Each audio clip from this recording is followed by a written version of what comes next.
It took a while, but Formula 1 is back on the calendar. It's February and almost every car of the Formula 1 2022 season has been released. So Formula 1 is back in everyone's agenda. It's 2018. Rookie driver Charles Leclerc joins the Sauber team. Yes, it's still called Sauber at that time.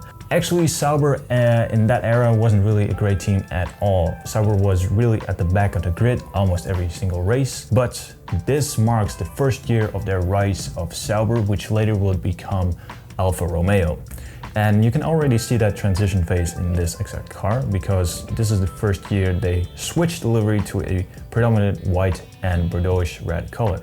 I think this car, this exact car, marks one of my favorite liveries of, I wouldn't say all time, but especially the turbo hybrid era, 2014 till 2021. Top of the box, we have at the left upper corner Alfa Romeo Sauber F1 team. Then underneath that we have Sauber C37-Ferrari of the 2018 Azerbaijan GP of Charles Leclerc. And of course it's made by Spark, so you know it's gonna be a good model car. Anyway, nice shot of the model car. Other side is mirrored, just like the other side was. And a nice change of pace would be the upper side. The back shows the rear of the car. So yeah, that basically is for the box. And let's look at the model car, shall we? Like I said, this is already in my collection. I opened it a while ago, so there's not going to be an unboxing, but there it is.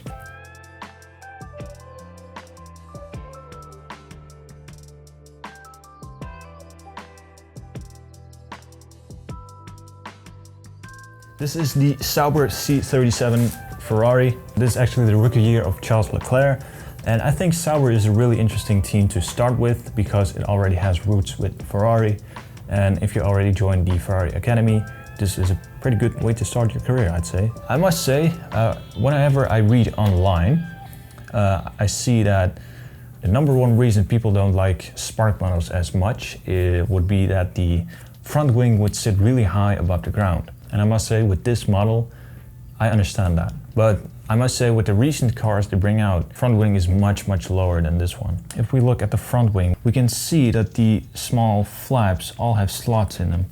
These are all slotted cutouts. That's very nice to see. That's really neat attention to detail, I'd say. Also predominant for 2018 would be these little winglets on the front wing. I know that in 2019 the front wing would get a lot more simpler. All these little things were banned and they couldn't use them anymore. So the front nose area is mostly the area where a lot of teams would have their sponsors. But like I said, somehow this car didn't have really that much sponsors. So we basically see the Sauber logo, Alfa Romeo logo, Claro, I believe that's how you pronounce that, Claro. And then all the way here, which was a mandatory sponsorship with Pirelli. And that's it. That's all the sponsors we have on the nose. That basically screams how interesting Sauber was at the beginning of 2018, late 2017. I get a lot of questions in the comment sections if these model cars can turn or rotate their wheels. Unfortunately, with all Spark models, at least the more recent ones, I'm not really sure about the vintage older ones, the wheels do not rotate nor turn. So keep that in mind. We have rubberized wheels. And for more recent viewers, they may not recognize this purple tire.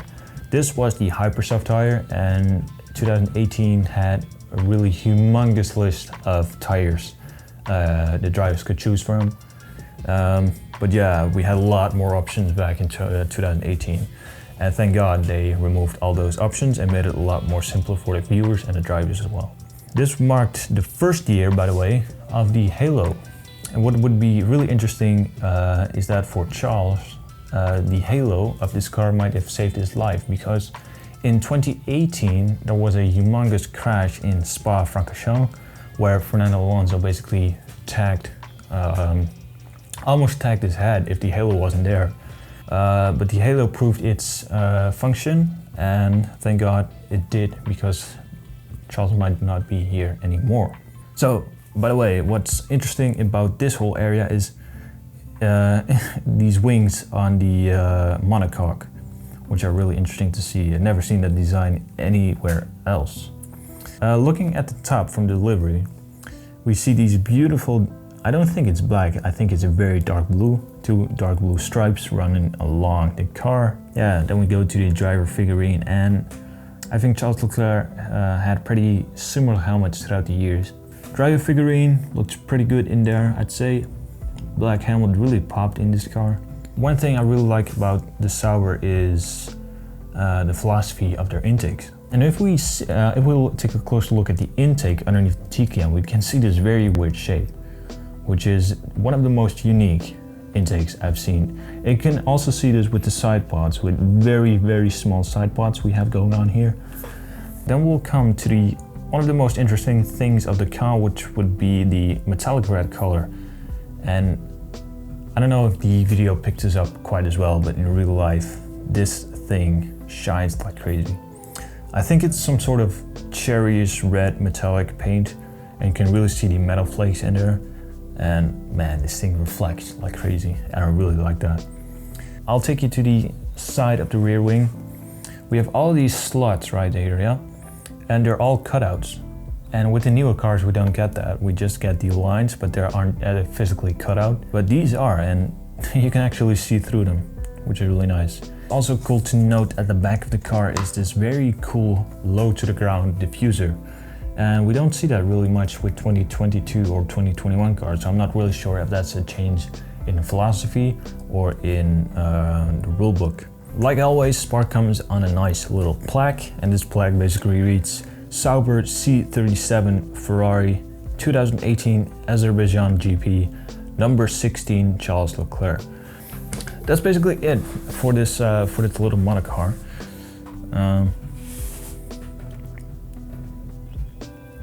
So yeah, I really praise this monocar for its very, very simplistic design. And out of all the designs Sauber bring out from 2018 till 2021, I think this is the most beautiful. So yeah, that basically brings this review almost to an end, almost. Because I have a question for you guys before I end this video. Would you be interested in a Discord channel where I show behind the scenes footage, my collection, the process of my guitar making process, the setup of the studio? Would you be interested in that? Would you be interested in that kind of stuff? Just let me know down in the comments, and I'll make sure to build a Discord channel for die-hard fans of the channel. So yeah, that basically wraps up this video.